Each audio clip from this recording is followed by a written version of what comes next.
Welcome to this explainer, everyone. Today we're diving into some truly fascinating source material. Now, we usually believe that when it comes to learning, hard work never betrays us, right? Well, the teachings we're unpacking today completely flip that conventional wisdom on its head. We're going to explore this wild idea that our traditional effort-based approach to studying the truth, the kind of studying where we push ourselves to the limit, might actually be the exact thing causing our burnout and blocking our growth. Let's jump right into it. Let's start with a highly relatable situation. Have you ever tried really hard to just let go? Or maybe you've tried to just go with the flow. It's kind of funny, but trying so hard not to stress out or forcing yourself to just drop things often turns into just another anxiety-inducing task on your to-do list. I mean, we've all been there, right?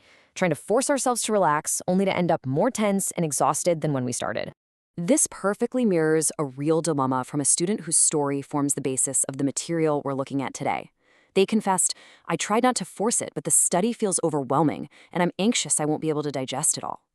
They genuinely tried their best to follow the natural flow of life, but ultimately, they felt totally crushed by the sheer volume of things they felt they needed to learn. It's a really honest, deeply human struggle. So, this student asked a very logical question, one many of us face all the time. Should I push myself harder, organize my life better, and increase my focus? Or should I actively practice dropping the work and just match my current capacity? Basically, do I push through or do I surrender?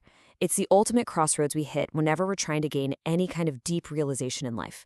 Here's where the teacher in the source material completely flips the script. They point out a brilliant, almost agonizing irony. The effort to let go is still effort. The teacher sharply zeroes in on the fact that the student was actively trying hard to let go of studying. Forcing yourself to drop something is still an artificial, forced action. It's still you trying to control the situation. And that brings us to the core focus of today's explainer: letting go of effort and greed when studying the truth. The key takeaway here is that in this context, effort actually equals greed. When we're talking about studying profound universal truths, trying to force yourself to do more, or even trying to force yourself to empty your mind, is defined in these teachings as greed. The word effort, which we've always praised as this ultimate positive trait, is suddenly put on the exact same level as the greed that blinds us. So what does this trap of greed look like in practice? Well, it's forcing yourself to study when you literally have no time. It's trying to artificially add or subtract things from your plate. According to the teachings, whenever we push against the natural flow and try to forcefully control our learning, we create mental blockages. Basically, the more greedy you get about wanting to understand, the more you jam up the very pathways where wisdom is supposed to enter. True understanding becomes impossible.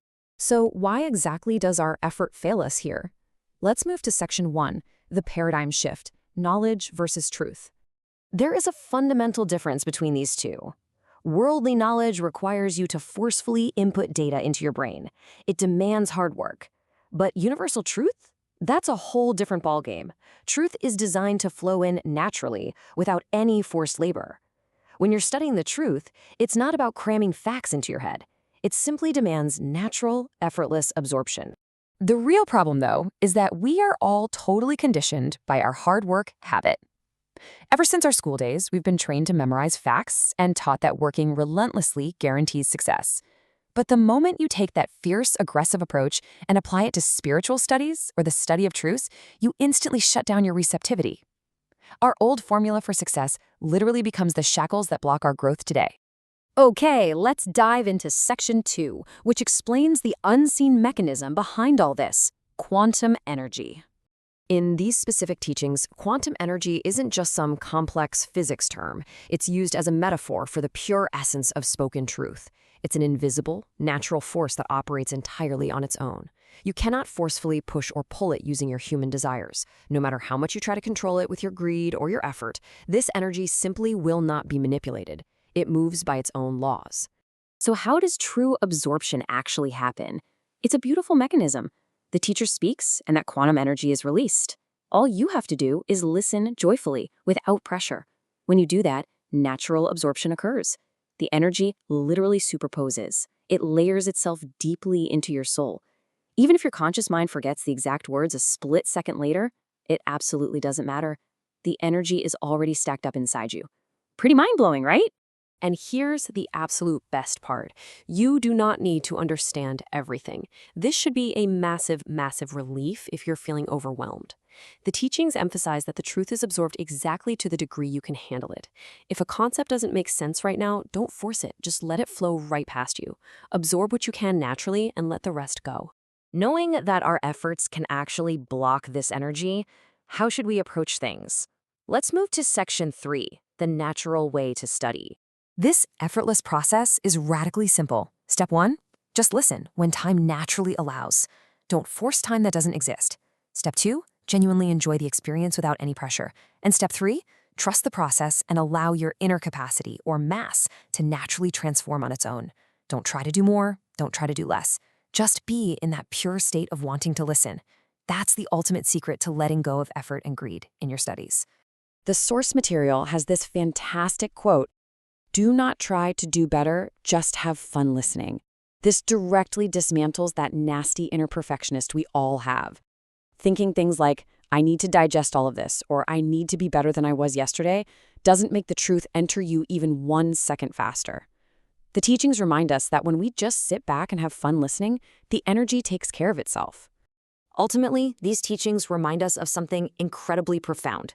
You yourself are quantum energy. As you joyfully absorb the right teachings and your inner capacity shifts, you don't need to squeeze or force anything out of yourself. Your true abilities and wisdom will just effortlessly emerge from within. As we wrap up this explainer, I want to leave you with one final provocative question to ask yourself the next time you feel burned out. Are you truly studying right now, or are you just being greedy? Really think about it. Is that stress and pressure you're feeling just another form of greed, trying to artificially control the natural flow of your own growth? Hopefully, unpacking this material today gives you the freedom to step back, drop the effort, and just let the wisdom flow in. Thanks for hanging out with me.